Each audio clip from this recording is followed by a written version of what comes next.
US വിപണികളെല്ലാം ഇന്നലെ പോസിറ്റീവായിട്ടാണ് close ചെയ്തത്.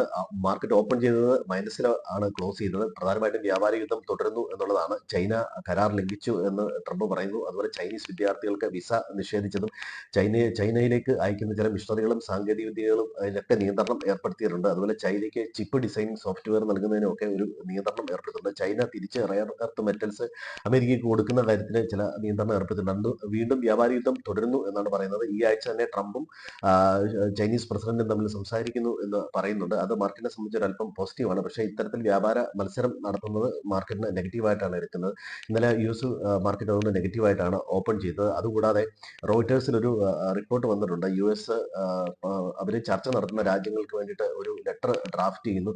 പ്രധാനമായിട്ടും European union, Japan, Vietnam, India എന്നീ രാജ്യങ്ങൾക്കാവാനാണ് സാധ്യത. അതിൽ യൂറോപ്യൻ യൂണിയനുമായിട്ടാണ് ഏതാണ്ടൊരു ധാരണയിലേക്ക് എത്തിയേക്കുന്നത്. അതിൽ ഏതൊക്കെ ഏതൊക്കെ കാര്യങ്ങൾക്കാണ് ഒത്തുതീർപ്പ് എന്നുള്ളതിനെ സംബന്ധിച്ച് ഒരു ചെറിയ ഒരു നട്ഷലായിട്ടുള്ള വിവരം കൊടുത്തിട്ടുണ്ടെന്നാണ് പറയുന്നത്. ഇതേ തുടർന്ന് അമേരിക്കൻ കമ്പനികൾ വീണ്ടും തിരിച്ചു കയറുകയും പോസിറ്റീവ് ക്ലോസ് ചെയ്യുകയുമാണ് ഉണ്ടായത്.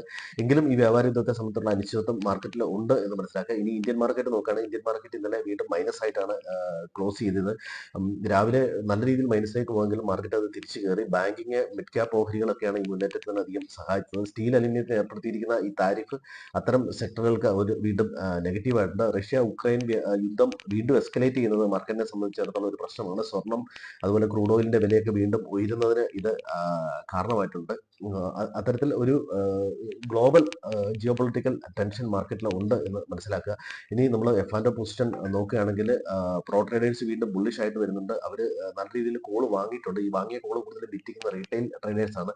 റീറ്റെയിൽ സെന്റിമെന്റ്സ് വീണ്ടും ബെയറിഷ് ആയിട്ട് തുടർന്നു. ഫോറിൻ ഇൻസ്റ്റിറ്റ്യൂഷൻസ് ഏതാണ്ട് ന്യൂട്രൽ ആയിട്ടാണ് നിൽക്കുന്നത്. 80% എഫ്ഐസ് ഷോർട്ടാണ്. കഴിഞ്ഞ ദിവസം ഷോർട്ട് പൊസിഷൻ ഇൻക്രീസ് ചെയ്തിട്ടുണ്ട്. ഇന്ന് വരാനിരിക്കുന്ന പ്രധാനപ്പെട്ട ഡേറ്റ ചൈനയിലെ PMI ഡേറ്റയാണ്. അതുപോലെ യൂറോപ്പിലെ കൺസ്യൂമർ ഇൻഫ്ലേഷൻ വരുന്നുണ്ട്. യുഎസിലെ ജോബ് ഓപ്പണിങ്ങിനെ സംബന്ധിച്ചുള്ള ഡേറ്റയും വരുന്നുണ്ട്. ഇനി പ്രധാനപ്പെട്ട ന്യൂസുകൾ നോക്കുകയാണെങ്കിൽ നിർമ്മാണ മേഖല, അതായത് ഇന്നലെ PMI ഡേറ്റ വരുന്നു. PMI ഡേറ്റ ഒരല്പം താഴ്ന്നാണ് ഇന്നലെ റിപ്പോർട്ട് ചെയ്തത്. 57.6 വന്നേക്കുന്നത്. ഒരല്പം ഇതിനു മുമ്പത്തെ ഇതുമായിട്ട് നോക്കുമ്പോൾ കുറവാണ്. ഇന്ത്യയിൽ ഇലക്ട്രിക് വെഹിക്കിൾ നിർമ്മിക്കുന്നതിന് താല്പര്യമില്ലാന്ന് ടെസ്ല അറിയിച്ചതായിട്ടാണ് കേന്ദ്രമന്ത്രിയുടെ ഭാഗത്തു നിന്ന് ഒരു അനൗൺസ്മെന്റ്. RBI റേറ്റ് കട്ട് ചെയ്യുമെന്ന് SBIയുടെ റിസർച്ച് വിഭാഗത്തിൽ നിന്ന് ഒരു ന്യൂസ് ഉണ്ട്. ബെയിൻസ്റ്റൈൻ എന്ന് പറയുന്ന US ഏജൻസി, അതായത് റിസർച്ച് ഏജൻസി റിലയൻസിന്റെ ടാർഗറ്റ് വർദ്ധിപ്പിച്ചിട്ടുണ്ട്. അത് റിലയൻസിനെ സംബന്ധിച്ചിടത്തോളം പോസിറ്റീവാണ്.